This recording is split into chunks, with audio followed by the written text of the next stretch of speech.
I'm Les Newsom, pastor at Christ Presbyterian Church in Oxford, Mississippi, and presently serving as the chairman of the RYM board. And you're listening to the Local Youth Worker Podcast by Reformed Youth Ministries. 1, 2, 1, 2, 3.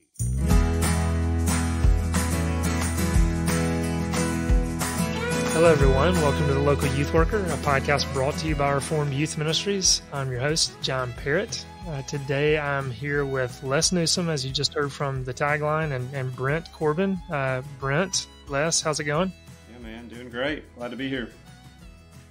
Good to be with you, John.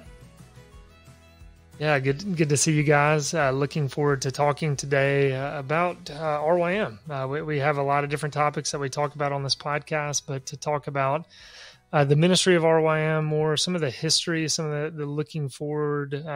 We just, I guess at the time of this recording, 3 weeks ago, we're at the board meeting together in Houston. Is that right? Yeah. I've been thinking 2, but the Thanksgiving break. I think so. It's throwing me off. So, yeah, 3 weeks ago. Yeah. So I thought it'd be good to give our listeners a little bit of a picture of RYM, those who are maybe tuning in for the first time and don't know much about RYM, but those who are longtime listeners and giving a little bit of the background of RYM. Les, you've been on the podcast, I think, twice or so. Brent, maybe same. Yeah, That's right. I keep waiting to be asked to be on it more, John, but hadn't happened as much as I had hoped. Well, and it's funny. I mean, as I think about this, Les, chairman of the board, Brent, you're my boss. And so it's like, there's a lot of pressure on this podcast. I need to be really careful. John, you're probably wondering why we've called you here today. Yeah. There's some issues we need to run You through. have a review usually ask looming. I usually schedule the podcast, but you guys scheduled this one. So, okay. I see this now. So look, I thought, again, Les, you've been on twice and, but you've been connected to RYM for quite some time. And so maybe just, and I don't know if this is putting you on the spot, but what is your very first memory of RYM? Do you remember the first time you heard RYM, and just give us a little bit there? Yeah. One of the, I don't know if it's a problem, but one of the things that happens when you get older is you kind of become the default historian, whether you want to or not. And so you can tell all the old people in the room because they know all the old stories. The first time I ever came across RYM was as a very young campus minister in, I believe, 1994. Some of the people that were responsible for my introduction into college campus ministry all began talking about how helpful it was that there was a ministry that helped sort of move people into college campus ministry. And so it was called Reformed Youth Movement back then, RYM, Reformed Youth Movement. And so I began to do a couple of retreats for them, did a couple seminars. So in 1995, they asked me to serve on the board.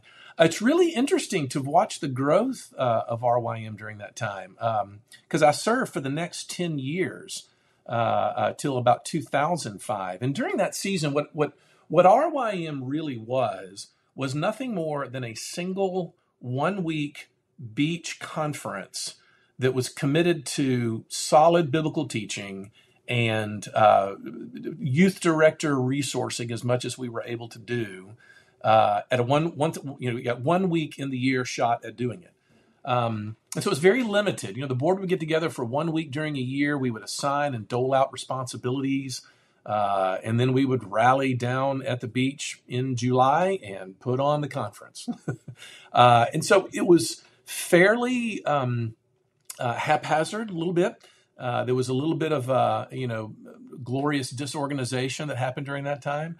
But I don't think that anyone during those days doubted the fact that there was something that we had stumbled across that was scratching an itch that needed to be paid attention to in youth ministry. And that was that, first of all, high school students struck us as remarkably strategic. I still think that is the case. Second of all, we didn't know that the prevailing mood of the day among youth ministry was really challenging high school students in the way in which they could.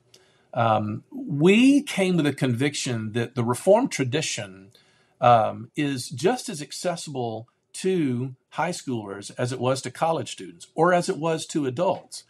And so students regularly came back from RYM saying, not only was I deeply and powerfully spiritually challenged about my relationship with the Lord Jesus, I also learned a ton.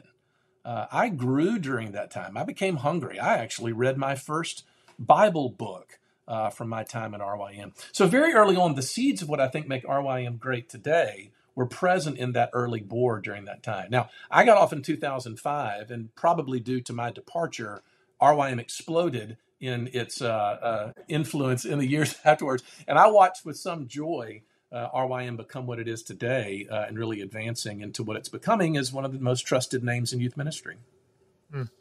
Well, and tell me too, okay, 1994, are you in seminary at this time? Are you finished with seminary? And tell our listeners where you went to seminary. No, I was in seminary from 91 to 94 at RTS in Jackson, and had returned to the University of Memphis, where I went to undergrad to start the Ministry of Reformed University Fellowship, the denominational ministry of the Presbyterian Church in America, at the University of Memphis. And so I had just begun in the summer of 1994 there. And again, that's when I began to notice the utility. Prior to that, in my time in college, I had been very involved in my home church in youth ministry, serving in my last year in college as the assistant youth director at the sort of large non-denominational Bible church that I was serving at the University of Memphis. So in Memphis. And so I had a background in youth ministry, had honestly planned on heading towards youth ministry after seminary, before the good folks from RUF got in contact with me, and I took a little bit of a different turn. Sure, yeah. And you might not remember this. It was, as you were starting off, I knew this, but I totally forgot, Reformed Youth Movement. Do you remember discussion of changing that from movement to ministry, or when that happened? Again, you might not remember exact dates, and I'm putting you on the spot, but just curious. Well, I don't remember dates. I do remember what the subject was.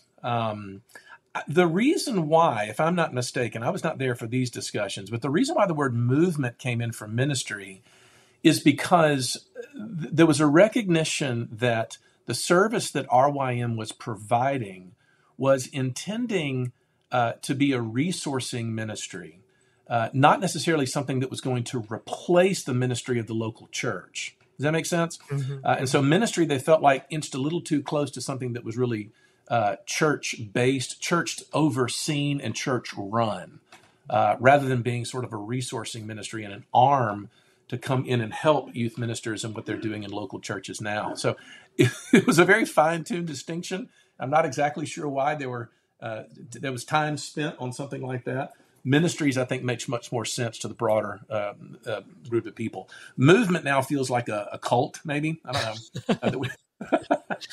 In retrospect, ministries, I think, is a little more accessible to people. Sure, yeah. And Brent, I saw you kind of raise your hand when I asked that. Was there something to add there? It's pretty funny because in my capacity over the last 18 months in being involved in an official capacity, the official incorporation of RYM is still the Reformed Youth Movement, which is hilarious because well, it's not hilarious. It's, I guess, maybe only funny to me. As I was like searching for all these legal documents and doing all the fun executive director type work over the last year and a half, I just recognized that we have official IRS documents under both names, and it has made for an absolute mess of legal filings. And we've had 6 different addresses that have been used through the years. I mean, it's just been an absolute nightmare. So the official line is we are incorporated as the Reformed Youth Movement, Inc. We are doing business as Reformed Youth Ministries, and which matters, again, to no one except for me, because I've spent untold hours climbing through that stuff, and it's been really exciting. We wanted you to have some challenges when you began this job 2 years ago, so we placed it in there for that very purpose. Yeah, and for those of the listeners that are still awake after that explanation, no, I'm kidding. I just think that's interesting to hear about. And for our listeners out there, sincerely, you think of any ministry. I mean, ministry in the church, outside, just the behind the scenes stuff that has to get done that so many people never see, never know about. Sincerely, thank you for doing all that, because that's a grind. And look, I know we're going to take a break before too long. But I'd love for either of you just to briefly talk about the board of RYM. I'm sure we've mentioned it on the podcast before, but maybe how many members are on the board, how the board interacts with the ministry, their roles. I mean, just any kind of general comments, thoughts that you guys have. Which one of you wants to jump in on that? Les. Yeah, I want to say make a general statement. Brent's probably going to be better to answer the specific questions about board composition. I'm going to tell you why your listeners shouldn't tune out. Okay, we're 10 minutes into this. Stay tuned for this very reason. I think that there is a case to be made that one of the things that is going to secure the value of youth ministry going in the future is our ability to build institutions. Now, I realize in making a statement like I just made, that is going to immediately feel to a lot of people like it's inauthentic. No, we want to do something that's spirit led. We want to do something that is driven by passion and by excitement and seeing opportunities that God might have for us in the future. Absolutely, that's all true. But again, and this is part of what it means to be in your 50s. My birthday is Friday, by the way. Not that anyone on this podcast cared. You should be looking for a package, actually. There should be a package. Don't go. Tell your listeners, don't go all out. There's no need to spend lots of money on birthday gifts. But this is what happens when you get into your 50s. You begin to realize that the organizations that actually have stood the test of time and been able to do the most long good are the ones that were able to institutionalize. They built not just exciting spirit-led ministries, but they built structures to uphold and support that ministry. Because it really is it's the organizations that showed faithfulness over time that had the longest view of ministry. I love RYM for a lot of different reasons, but one of the reasons is I've watched the board move together to create structures whereby every youth worker, every churchman, every elder out there in our particular footprint of ministry can know that there is institutional certainty to guarantee, as best as you can, in a world filled with humans, sinful and otherwise, to guarantee that this ministry is going to continue to go, not just for you, not just for your children and your grandchildren, for generation to come. That's how you have to build that. And that's where the RYM board exists, to make sure that we're ensuring ministry that happens on the long haul. That's excellent. Brent, I'd love for you to chime in as well. Sure. Yeah, that very same thing that Les just talked about, that the creation of institutions that can exist with longevity was something that was impressed upon me even when I was on campus with RUF at the University of Tulsa. In that context, you're just one person, occasionally with some interns, in a very specific setting, ministering to a very specific group of people. But that the idea of, I want to, one day I will probably not be doing this job anymore on campus, and I want this ministry to these students at this campus to continue and flourish, hopefully even more so after I'm gone.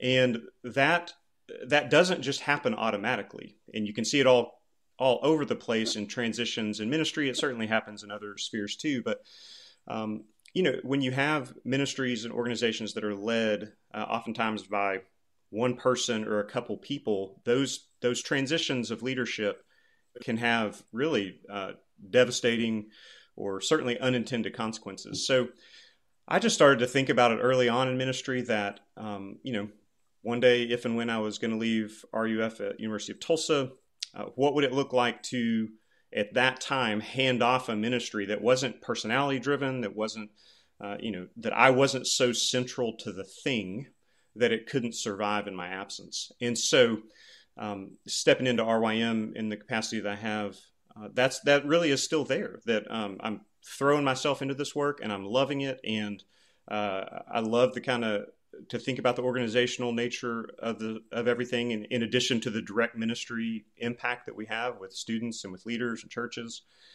But really, my heart is the same that I brought from campus and RUF world to here is, how can I, in my capacity as executive director, further this ministry and create structures and create systems. And that involves a board that has the wherewithal, knows what questions to ask, really sees, to Les's point earlier, sees the strategic value of youth ministry in an ongoing and ever-present way in the church. So those things are all over my radar as I think about the board, the composition of the board, getting both ministry, sometimes, ministry people, youth ministers, pastors involved on the board, as well as people from different realms in business and legal professions, accounting, and all these things that come together, each in their relative spheres, to bring a wealth of knowledge to help the thing go and to help the thing last in perpetuity. Can I ask a question to you, Brent? Do you feel, though, we feel like we've been saying this for at least a decade or so, that there almost always is among youth ministries in general a little bit of an anti-institutional mindset, that for some reason, if you create these structures and you start talking about something, that it sounds to people like a lifeless bureaucracy, when that's really just not the case. What it is it's structure, and it's it's structure that allows you to be able to what I would call spread ministry, to expand ministry, to scale ministry, if you will. And I feel like in church movements, there's always this competition between freshness, spirit-led, let's speak to the times, versus yes, but let's stop for a moment and make sure that this is not just a flash in the pan. And praise the Lord for youth movements, right? Because I think our country's evangelicalism in America is driven by a lot of youth movements that, influence people over time. But you've got to find a healthy balance between there saying, yes, but I got to create something that's going to last even longer. I don't think that's just true for RYM. I think that's true for youth directors as well. Brothers and sisters who are doing youth ministry, you are not there for just a flash in the pan. You are not there for a year or 14 months or whatever the average stay of a youth minister is.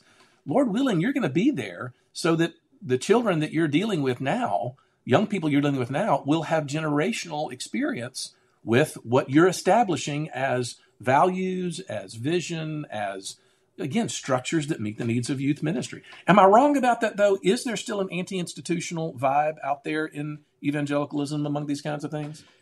I suspect there probably is. I'm fairly new to this particular space, but I think just if you zoom out and look at youth ministry more broadly, I think it would certainly be the attraction of young people is, to the next thing, whatever the zeitgeist of the moment is, and following that fad. Because it's easier to be faddish than it is to be formulaic, and structured in your approach. Because one of those, you can easily just go pick up the book of the day and kind of read on the techniques and the tips as to how to approach youth ministry, versus, and I think this is part of the genius of how RYM has now for a long time thought about youth ministry, is pulling back and doing some of the meta thinking, asking some of the philosophical nature questions about the nature of youth ministry, and not just what are we going to be doing in terms of our methods and our pragmatic efforts, but how do we do that? How do we think about doing the thing that we're going to go do? And so really, and that's a huge part of our training, is grabbing these young people and youth workers who are in this field, so to say, and creating time for them to step back and not just to evaluate their specific efforts and programs, but to evaluate the whole of how they are approaching ministry and who they are as people in ministry and what they're bringing to the table in their own gift set and their deficiencies and all of those things. And, in an additional way, in what way do they fit into the system that is their local church? And so I think for youth ministry to flourish in a long-term sustainable way, those are some of the questions that have to be asked. Now, to the degree that I don't fully, comprehend everything in youth ministry space at this time, I don't know, but I would suspect that there is some capitulation to the moment, as there always is in ministry to the cutting edge of culture with young people. But I think there has, at least through RYM circles for a number of years now, been a more concerted effort to do the deeper, more structural work of how do we work alongside and within the church with parents in this covenantal ministry to our children. Well, and I can tell you that again, my position right now is a lead pastor at Christ Presbyterian here in Oxford, and of all the things that I've noticed in talking to other pastor friends, in and around, there really is no ministry in the church that suffers more from what I would call nobody notices what I do until I don't do it syndrome, like youth ministry. Um, and it's funny for me because I think, and you have this game in your mind where your play is like, man, is that our fault for just devaluing youth ministry? And that absolutely has to be the case. Our meaning other leadership in the church, like sessions and pastors and whatever else. But I do think in some ways, youth ministers, there's an opportunity for RYM to step into the gap of training youth ministers to think in terms of a larger structure of what I'm doing versus, hey, please just get me a handful of games that I can play at next week's large group gathering, which is essential. We absolutely want to be there to help you with next week's fun games and stuff. Of course, that's part of it. But to be able to introduce to a generation of youth ministers, hey, but what are we going to look like? What does this ministry need to look like 5 years down the road, 10 years down the road? I would love to see RYM posture itself as a way of sort of equipping that kind of ministry, that you are not an afterthought in local church ministry. You are tomorrow's church. And so the investment that we're making to that generation has got to be long-term and not faddish. If you're listening to this and you are in some of those leadership structures in churches, whether that's on a session or serving on a committee that is involved with youth, or maybe even a senior pastor of a church, whatever it may be, ask RYM or a similarly trusted youth ministry institution, how can we as a church better understand the thing that is youth ministry? Because we all suffer when we devolve into the caricature of what youth ministry is. And so, to have a session or an elder board at a church ask, hey, youth minister, what is your approach? What are you after? How do you think about what you're doing? How do you need us to help you? How can we further resource you? And that doesn't just mean money. How can we get you the training you need and get you the things to do so that you can do the things in your hands so that you can do the thing you need to go do? Those are questions that I would love for churches to either continue or to start asking.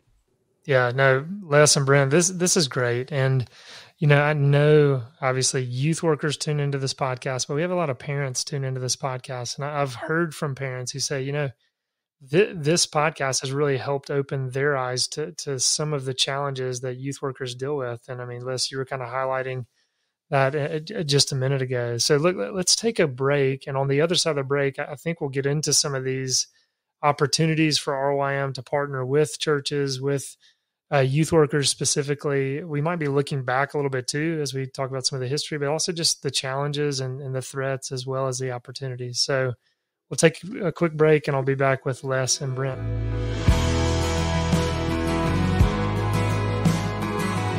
All right, everybody, I'm back here with Les and Brent. We've been kind of looking back, talking about, history of RYM. We kind of ended maybe looking forward a little bit and maybe continuing to kind of be forward-looking, thinking about RYM, but also thinking more broadly than RYM and the church and the future of the church. But maybe, talking about just general threats, challenges, concerns for RYM, but also just youth ministry in general. Les, you want to jump in on that?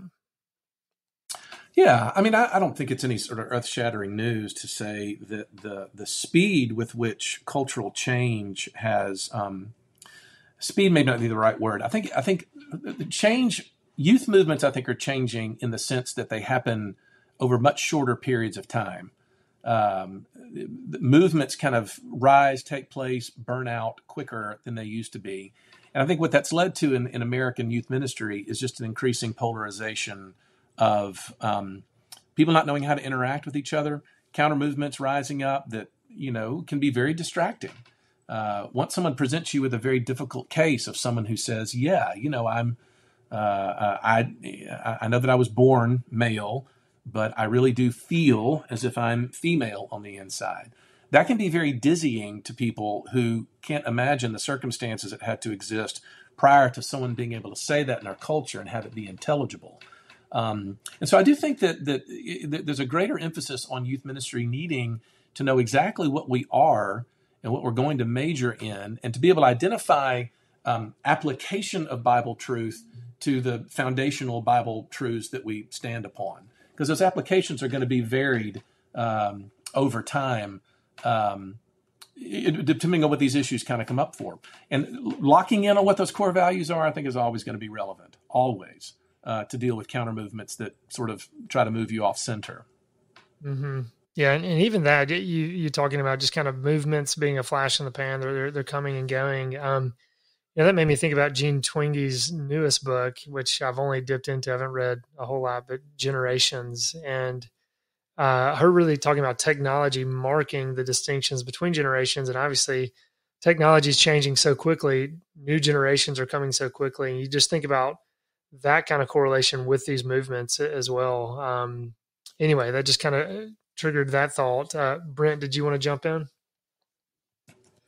Well, it's when I think about reaching, equipping, ministering to young people, it is dizzying, to use Les's word. It's dizzying to think that this is forever a moving target. And it's just, if you're the one in the seat doing the work, you show up to work, I wouldn't say on a day-to-day basis, but certainly on a month-to-month and year-to-year basis, wondering, is my job totally different than it was last year? And do I know how to do it? Am I good at it? And part of the challenge, I think, forever in doing ministry is hard to measure for the person, existentially who's out there doing it. If you're, especially in our Reformed tradition where we're not always counting nickels and noses and kind of hands raised and the flash in the pan experiential change, and you're kind of looking for the longer term sustained growth and change in someone's life, it's hard to know if the work that you've actually given yourself to is mattering in the moment. And that's not to say that you don't ever get those conversations with a student where you just are seeing the lights come on and there's some kind of marked point of change. But I think with the game or the culture and the rules of the game ever shifting, it is harder and harder to wonder, am I hitting the mark? Am I speaking the language that they're fluent in? Am I intelligible to them? Does this ancient book, which I'm seeking to teach them and apply to their lives, is it even intelligible? And so when you start thinking about that, you're so quickly into issues of contextualization. And, and I think some of Leslie Newbigin's stuff from, mid 20th century is just timeless in this way. He talks about plausibility structures. Are the plausibility structures that you are building into the fabric of your ministry as a youth leader, as a youth worker, parent, whatever it is the language you're speaking, are the efforts that you're making intelligible, and are they landing with students? And I think that is a very important question to be asking, and one that you need to have some friends, some mentors, some people who are in it with you that you could be constantly, chewing on those questions with, thinking about approaches, not just methodologies, but even philosophical approaches of how you're going about ministry, how you're thinking about it, how you evaluate it. All those questions, I think, are really important. They've always been important, but with the speed of things increasing, it is so much more important to have some anchors along the way by which you can say, I think that I'm within the realm of understanding. I think that my approach is, landing or connecting in some ways. And then obviously always being willing to change when and where needed. Yeah, no, that's really good, Brent. And I like to just surrounding yourself with friends, as you were saying, kind of accountability, things like that in place. Maybe kind of pivoting here a little bit, thinking about challenges of recruiting people to serve in youth ministry. I know we, as a ministry, we're not this massive ministry, but there's, we're connected to a decent amount of churches, and we know that so many churches right now are struggling to get youth workers. that we don't know what exactly this is, but it just seems like, so many churches are looking, so many churches are without youth workers, so many churches cannot hang on to youth workers. And of course, I'm a little biased because I did youth ministry for a long time. I've been on staff with RYM, and I do think it's incredibly challenging. I know everyone can say, oh, this is the hardest ministry. I mean, all ministry is hard, but just thoughts on any of that. It's not even a specific question of what are you guys seeing? What are you guys experiencing as you interact with churches, trying to get people to serve in youth ministry with it being so challenging? It seems like just the culture being challenging, that there just seems to be this fear of people stepping into this role and serving. React to that, comments on that. Brent, looks like you wanted to say something. Yeah, I'll let Les. I think Les would be interesting to hear from, as being a senior pastor and sitting on that side of it.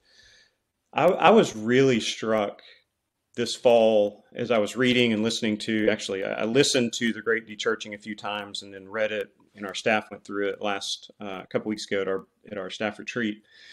But the lines in there and the reports and the data in there that shows essentially, and I'll summarize this, but young people are paying attention. That they're paying attention to the church that they've grown up in, or the culture of the church they've grown up in, their parents who are professing believers, and the politicalization of our culture, which has no doubt trickled up or trickled out into the church. It has been absolutely off-putting to young people. And so, this is my kind of armchair quarterbacking interpretation of some of that data, but I just look at it and say, well, no wonder young people aren't really thinking about ministry as a viable career path, because they oftentimes look up at the dumpster fire that is this politicized church environment, and they say, I don't want anything to do with that, because it seems so far off from the message of the gospel, kind of the core tenets of Christianity, and it's been hijacked by this other thing, that I think that, they're actually paying attention to our being the church's, shame. They're paying attention to the battles that we've chosen to fight.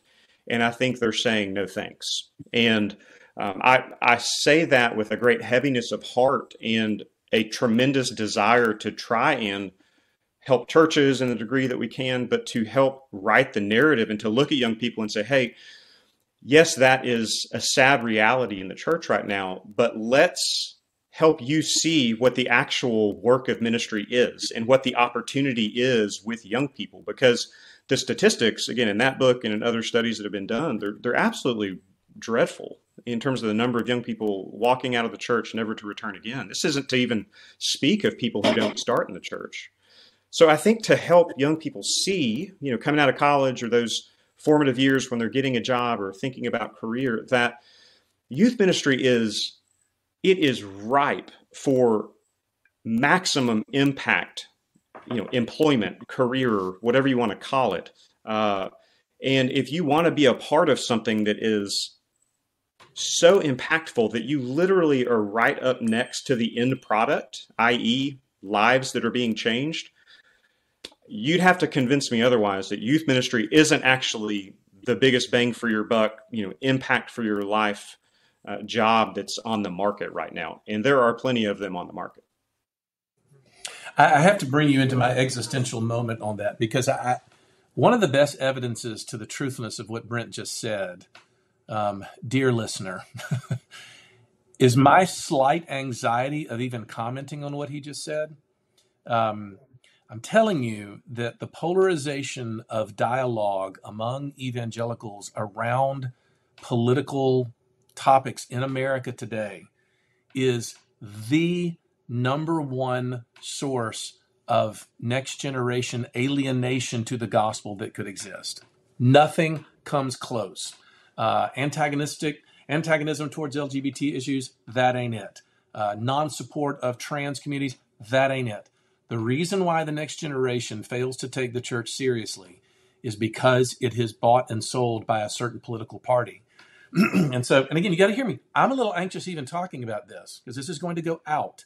And I realize that the polarization, there's people out there that are rolling their eyes thinking, well, here goes Les again. But the fact that we are unable to show to this next generation that Jesus is King of Kings and he is Lord of Lords. And that means he stands above all of the kings of the earth, whether they are the president of the United States or whether they are the prime minister of whatever country in the world. And what that means is that every single political movement, sure, are going to have marks of his sovereignty over it because we have common grace. But every single political system in the world is also going to be fraught with human sin as well, and therefore it has to be critiqued. And this generation's inability to stand up and say, whether you're a Democrat or Republican, Jesus both affirms and critiques both. Both. Now that doesn't mean that we don't, in the end, choose however we feel our conscience are leading us to vote in the end. But we look bought and sold to the next generation. That is the bottom line. Regardless of how passionate you feel about whatever sliver of political conviction you've gotten in on, we look bought and sold to the next generation. And I care about that. And that's the reason why I want to be involved in RYM, because it puts the gospel at the center and it keeps Jesus' lordship over all of these various movements. So yeah, and I'm a little nervous about saying that because I'm probably going to get emails on the other side of it. As a lead pastor, it happens. So Les, who did you vote for? Excuse me. No, I'm kidding. Yes, no. Very well said, Les. And I appreciate that because like you said, there's some fear in sharing that because like you said, it's like, this is such a volatile issue. Even to bring it up is somewhat risky. But I mean, of course, we cannot be ignorant to these challenges that are facing the church and ministry.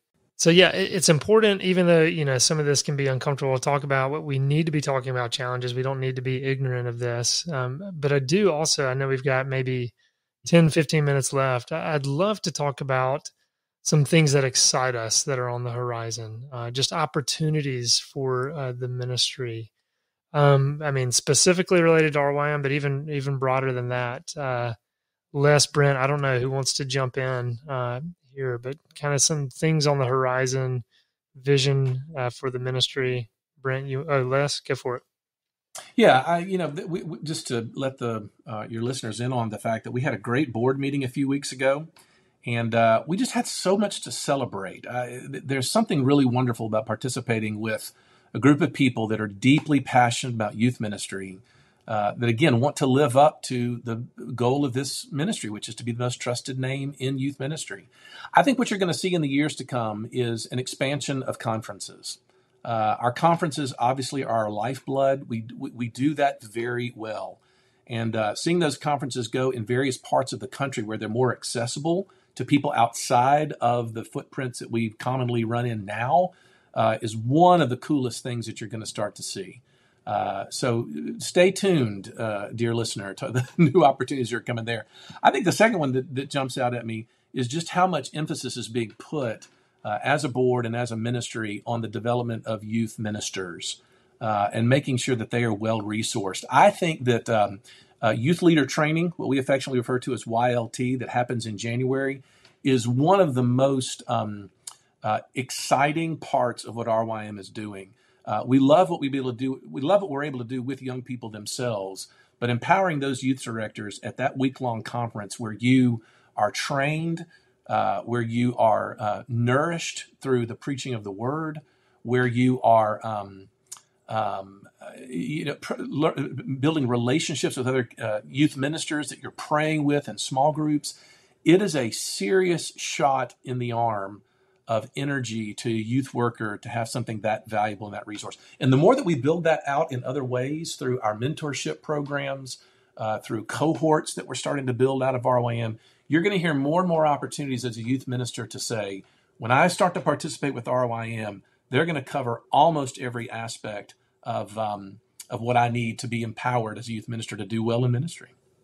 Yeah, no, listen, and just to maybe put a finer point on that, I know I've said something like this on the podcast, but when I was doing student ministry, YLT became the week I had to have every year, just to step away from ministry, step away from the church, be around like-minded people doing the same thing. And so I feel like I can say that because that was the case before I was on staff with this ministry. And so I mean, if you're out there listening to this and you've never been to YLT and you've never experienced it, I cannot emphasize enough how important it is to invest in YLT. And as Brent has said, I know in our advertisement we had a couple weeks ago for it, never let money be the reason you don't come. Please reach out. If you're in a church where budget's limited, do not hesitate. We want you to come and we want to serve you in that way. And so, yes, continuing to educate youth workers and to pour in youth workers. And I'm convinced too that a week like YLT just adds to the longevity of those serving in youth ministry, that that they stay in the game longer, and that's vitally important for students. Brent, please jump in on this or anything else. Yeah, I think just in addition to what you're saying right there about don't let money be an issue that you don't come in the first place. Let's say that you're at a church that actually has the funds that's been earmarked for you to go to receive training. We actually have what we call the RYM pledge. And if you come to a training event or if you bring a group to a conference, as the leader, if something at that training event or that conference was not what you had hoped for or not what you expected it would be, or you're otherwise just disappointed or whatever it might have been, then we will take care of that. We'll either say, hey, look, if you're just really done, we'll send you your money back. And, we hope that you don't go tell your friends how bad it was, whatever. But another option is give us a year to make it right. And we'll address the complaints that you had, and we'll invite you back next year for free. We can't comp all of your students, but we'll let you as a leader come back to a training or a conference, whatever it may be. And you can help us evaluate whether or not we took your complaint or your need for improvement seriously and did such.